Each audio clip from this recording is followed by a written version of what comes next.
Welcome on in, WIP Daily. Joe Giglio with you. Appreciate everyone subscribing, following, listening to the show, and of course, our video feed with Tucker Bagley will join me in a few minutes on the 94 WIP YouTube page. Appreciate everyone who subscribes there, comments, listens, and obviously engaged as we get closer and closer to the MLB trade deadline.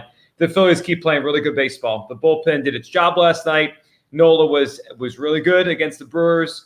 You know, the suspect defense, middle innings, really gave Milwaukee their only scoring opportunity of the game for the most part, big scoring opportunity. And the Phillies did what they do. When Kyle Schwarber hits leadoff, this team wins. They've been the second best team in baseball now for 6+ weeks. This is a good team that has found its stride. It's similar to last year, different but similar. And away we go to the trade deadline. And I want to circle back just before we get into my thought today on Juan Soto and the Phillies. And no, it's not going to be a Trey Turner thing. I did that idea last week, but it's going to be about just Juan Soto in particular. And a year ago, a missed opportunity I thought the Phillies had, and one that may have changed and altered their history if they had done it. Last year, the trade deadline, I was adamant. Tucker will remember this. I wanted the Phillies to get Carlos Rodon, the pitcher from the Giants, eventually signed with the Yankees. Now, I think Rodon ultimately is kind of a bad long-term buy with injury history. Yankees probably will regret that contract they gave him. But last year, he was healthy. He was pitching for a contract, and he was dominating for the Giants. We're kind of in that, do we buy, do we sell? And they ultimately held on to him because they didn't get the offer from the Phillies they wanted or anybody else. And I thought Rodon could have made the Phillies World Series champions. They didn't do poorly. Brandon Marsh helped. Noah Syndergaard certainly gave them some decent innings down the stretch, but I thought one more star player put them over the top. They chose not to do it. They still made the World Series. I don't think they regret it, but I think it could have been a different outcome if they had gone that direction. And then you go to now. And there's a very realistic chance the Phillies get a Hunter Renfroe to play left field, or they get an Adam Duvall to play left field, and they'll probably feel good about it. And I think most of you out there will feel good about it because they added an upgrade in left field, Harper to first eventually, hopefully soon, and of course, Kyle Schwarber out of the left field into DH. But there's an opportunity here to do something bigger and to be a difference between being a playoff team and take your chances and maybe versus creating the best possible team for now and for next year. And that is to trade for Juan Soto. The Juan Soto trade rumors are out there, and the Padres have not turned their season around. They're in a weird spot where they have all these big guys under contract, and they're trying to build this super team of stars under long-term deals. And Soto's the only one so far that has rebuffed them when it comes to just taking their money and re-signing forever. Machado did, Bogarts did, Tatis did. They're all there. Cronenworth did. They're all there forever. Soto clearly wants to go to free agency, and if the Padres keep wasting time here, they're eventually going to have to say, well, what are we going to do? We're going to let this guy walk away after trading a haul for him? So the rumors are out there. The Phillies could do this.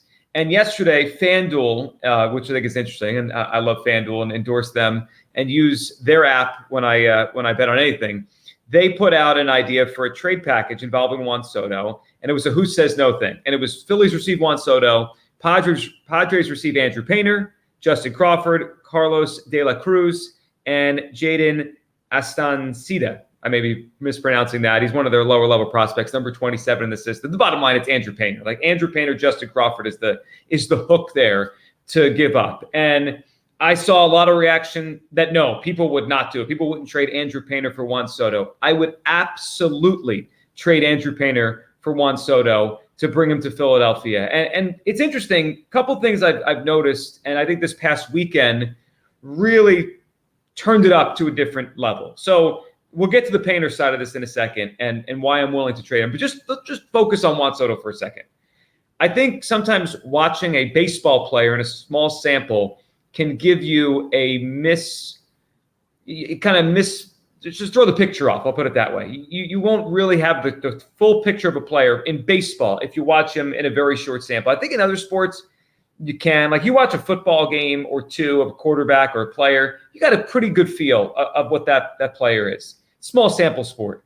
In basketball, guys have an off night every once in a while, but you could see it. I mean, on the court, you can see who the best players are pretty easily.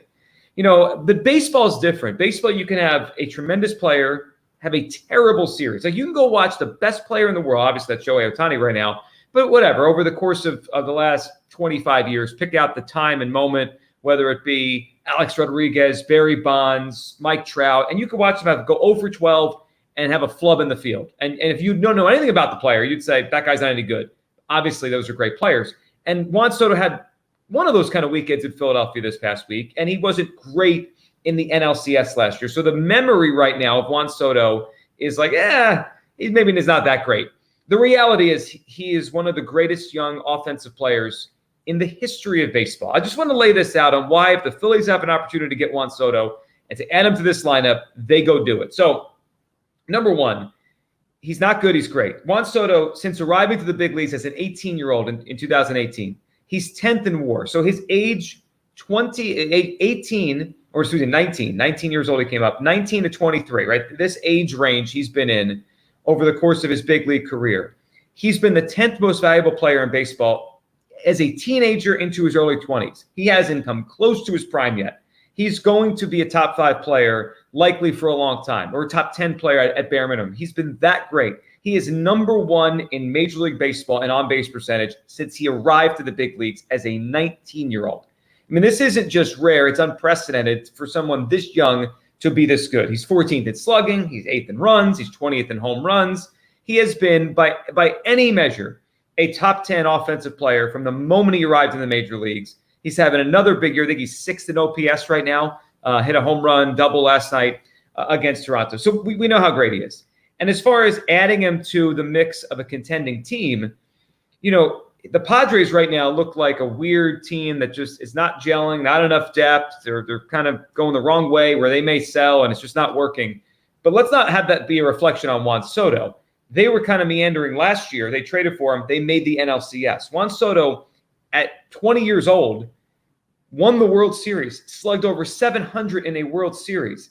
He's the youngest player ever to hit 3 home runs in a World Series. Like, he already accomplished something that the Phillies are trying to accomplish with this group, which is win the World Series. The Phillies got there last year. Soto already has done this and won a World Series, and you can make a case he was the best player on the field in that World Series. And that, you go back and look at those rosters, there may be 5, 6, 7 future Hall of Famers that appeared in that World Series that year between the Nationals and the Astros. And he, I thought, was the best player on the field that year. So I have zero doubts about Juan Soto, the player.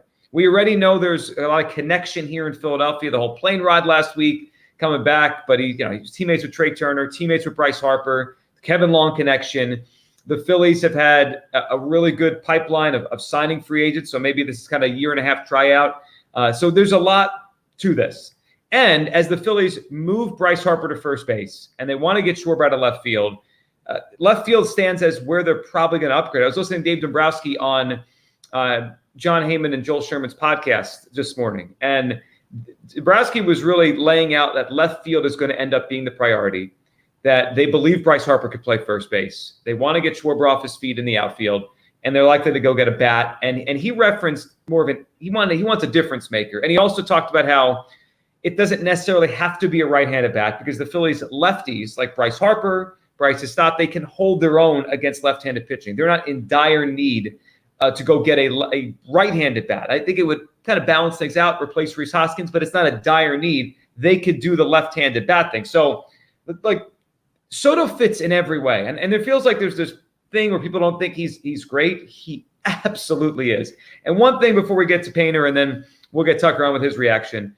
So I acknowledge the one thing about Soto that has been below average, and I think has been actually disappointing as his career has moved on here, is he has not become a better defensive player. He almost feels lost in the outfield at times.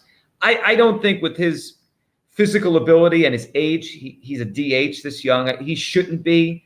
I think it's just a matter of concentration and a matter of trying a little bit harder out there. Some Manny Ramirez to Juan Soto, where it's like, I don't know if he cares that much in the outfield. Now, that's a problem, but I think he can. Now, as far as that being an issue with wanting Juan Soto on the Phillies, I think it's funny how much we worry about defense. The Phillies literally made the World Series last year with Kyle Schwarber playing left field and Nick Castellanos playing right field. As bad of a corner outfield tandem as I've ever seen make the World Series. And let's look at the history of Dave Dombrowski. He has shown over 30 years as an executive, he doesn't care about defense, like at all. I looked it up this morning because I had a feeling of this being the reality, but I couldn't remember the exact details. It's been a while. In 1997, Dombrowski, of course, running the Marlins then, traded for Darren Daulton to come to the Marlins from the Phillies to play first base. Darren Daulton had played 4 games at first base in the major leagues his entire life. Dombrowski traded for him. They put him at first base for like 37-ish games down the stretch of the season. They made the playoffs. They made a wild card. They won the World Series. Dutch was a part of that. 4 games traded for him. Yeah, you're going to go play first base. Bryce Harper in the middle of the season. Why don't I play first base? And the one that always just I laugh at when we talk about Dombrowski and defense, he traded for Prince Fielder when he had a bigger, and I mean very unathletic version of Miguel Cabrera playing first base, and moved Cabrera back to third, which is what he was when he came up and wasn't any good at it because he couldn't move over there, to third base. Like when he was at Detroit, he had Prince Fielder at first base and Miguel Cabrera at third base. Dave Dombrowski doesn't care about defense. So all of the worries about Soto, I'm not worried about. And as far as Andrew Painter, as we bring Tucker in here, he's a wonderful prospect, but he has a setback with his arm. He could be damaged goods. And Tucker, the other thing about Painter, if that's going to be the lead of this deal, his timeline might just not work with the Phillies. He's going to miss maybe this entire year. And then what can he give them next year, even if he's healthy and avoids surgery? I don't know, 100 innings at most because he misses a whole year. So I would absolutely trade Painter for a year and a half of Juan Soto. Yeah, and obviously you hope it's longer, right? And you hope you're able to sign Soto to a long-term deal. But, I mean, as great as the potential of Andrew Painter is, I mean, we've seen it before. You know, think back to all the big deadline deals that Ruben Amaro Jr. made the last time this Phillies team went on a run. None of those guys ever panned out. Like, the only guy who, maybe had any sort of success is Jonathan Singleton, and he just came back up to the majors like a couple of weeks ago. But other than that, I mean, you don't hear anything about Kyle Drabeck. I mean, Travis d'Arnaud ended up being all right down, after he got traded for Ray Halladay. But yeah, I'm willing to roll the dice. And when we talk about someone like Juan Soto, I think it's funny. I mean, the kid's 24 years old. The only players younger than him that have played for the Phillies this year are like Johan Rojas. I mean, that's really it. I mean, he's younger than Jalen Hurts, to put it in perspective. He's younger than Carson Wentz was the day he got drafted. I mean, this kid, because he's been up since 19, it feels like he's, a veteran, and he's probably, the same age as a lot of the Phillies' current regulars who are pushing 30. He's younger than Bryson Stott. He's younger than Alec Boehm. I mean, he would step in and immediately be the youngest player on this team. And he might also be the best. I mean, he's got an OPS plus north of 150 right now. And even with that, I'd say he's kind of having a down year by his standards. I mean, I know maybe he doesn't play well in Philadelphia. I know, the way he's so demonstrative at the plate, kind of all the antics in the outfield and everything like that, maybe rub people the wrong way. But, I mean, if I can get a guy who currently right now is, one of the top 10 hitters in baseball at 24 in a year where I don't think he's really having the success that he's used to, it's hard to say no. It really is, because I just, when we talk about the trade deadline, and we've talked about it before, if you get a fifth starter, I mean, they're not pitching, right? Like Kyle Gibson pitched like 4 innings all postseason. And even though Aaron Nola and Zach Wheeler have had their struggles this season, I just don't think that makes a difference. Like, I don't think this team, which is, red hot, they're, 26-10 in their last 36. I really think they're not going to really struggle to make the postseason. Adding rotation depth isn't necessarily a major issue for them. But if you can add a huge piece to the middle of the lineup and have that huge piece be Juan Soto, I have a hard time saying no. I really do. Yeah, and this team was built to win the World Series. Like that's the way I look at it. They're not built to just make the wild card. They're not built to just make the playoffs. They were created to win the World Series. So could Adam Duvall help? And I still would guess that's the most likely addition here is a guy like Adam Duvall. We talked about it a couple weeks ago on the show when we talked about right-handed hitting outfielders. Yeah, he could help, and he certainly could get a couple big hits in the playoffs and be a guy we talk about 20 years from now. But he also could be some of a non-factor, the way Noah Syndergaard was last year. He didn't really help the Phillies much in their postseason run. He did start the clincher against the Braves, but it was for pretty minimal impact by Noah Syndergaard in the postseason. That could be Adam Duvall.